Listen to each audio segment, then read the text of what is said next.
हिंदी अनिवार्य करण्याचा जो विषय होता, सरकारने त्या संदर्भातचा जी-आर रद्द केलेला आहे. आपल्यासोबत माजी शिक्षण मंत्री दीपक केसरकर आहेत.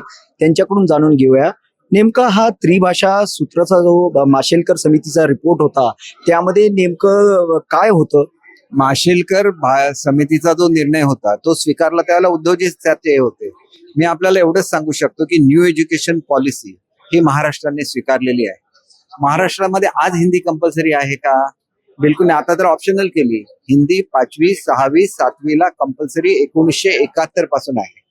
आता नवीन शैक्षणिक धोरणामध्ये 6वी मध्ये आपल्याला ऑप्शन द्यायला लागेल मुलांना की तुम्हाला कुठली भाषा घ्यायची आहे. याच्यामध्ये 9 परदेशी भाषा आणि 15 भारतीय भाषांचे कुठलीही भाषा हे विद्यार्थी घेऊ शकतात.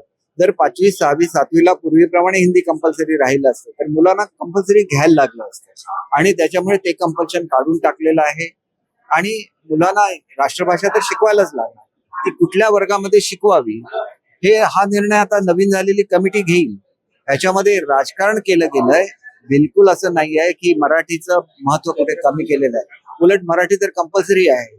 आणि आमची जी ज्याला सुकाणू समिती म्हणतात यांनी क्लिअर कट आपला व्हर्डिक्ट दिलेला आहे की 11वी 12वी मध्ये सुद्धा मराठी कंपल्सरी करा.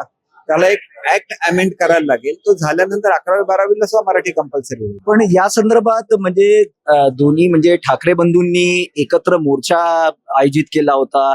त्या दबावाला बळी पडून सरकारने हा निर्णय मागे घेतला? बिलकुल नाही. हे बघा, ते भाऊ आहेत, ते कधी एकत्र येऊ शकतात. त्याच्यामध्ये ह्याचा काय संबंध आहे? गैरसमज झालेला होता. एकदा नरेंद्र जाधव साहेबांनी सगळी वस्तुस्थिती महाराष्ट्राच्या समोर आणल्यानंतर राजसाहेबांच्या मनामध्ये जो गैरसमज आहे तो दूर होईल. बाकी उभाटाचं तर राजकारण आहे, स्पष्ट आहे. नाहीतर 2.5 वर्षात त्यांनी मराठी भाषा धोरण जाहीर केलं असतं ना. ते मराठी भाषा भवन जे आहे त्याचं पण काही झालेलं नाही अजून. काही झालं नाही, तर काम चालू आहे. आणि बाजूच्या दोन्ही इमारती पाडलेल्या आहेत. आपण बघितलं असेल की सावित्रीबाई फुले हॉस्टेल पाडलेलं आहे आणि त्याच्या बाहेर आमची जी शिक्षण खात्याची इमारत होती ती सुद्धा पाडलेली आहे. आणि अतिशय भव्य अशा मराठी भाषा भवनाचं काम चालू आहे. नरेंद्र जाधव समितीचा जो अहवाल आहे तो कधीपर्यंत येणं अपेक्षित आहे? नाही, ह्याच्यावर त्यांना किती मुदत दिली मला माहिती नाही, कारण मी काय सध्या कॅबिनेटचा सदस्य नाही. पण निश्चितपणे त्यांना कमी मुदत दिली असेल, कारण आता शिक्षण वर्ष सुरू झालं.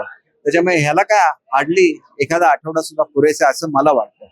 त्याच्यामुळे त्यांनी जर लवकर मीटिंग घेतल्या, सर्वांशी चर्चा केली तर 8-15 दिवस महिन्यामध्ये हा निर्णय येऊ शकतो. कारण परत ते शिकवायला सुद्धा लागेल. त्याच्यामुळे मोठी प्रोसेस असते. शिक्षण खातं एवढं सोपं नाही.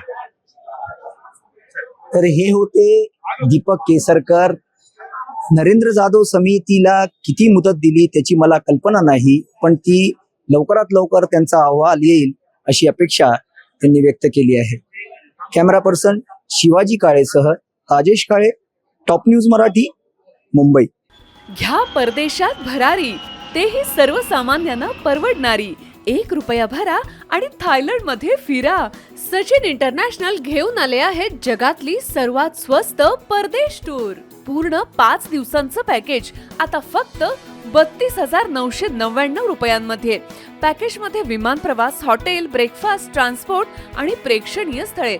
सचिन इंटरनॅशनल 18 वर्षांपासून पर्यटन क्षेत्रातील एक विश्वसनीय नाव. सचिन इंटरनॅशनल सोबत मनसोक्त फिरा. संपर्क 7767989898.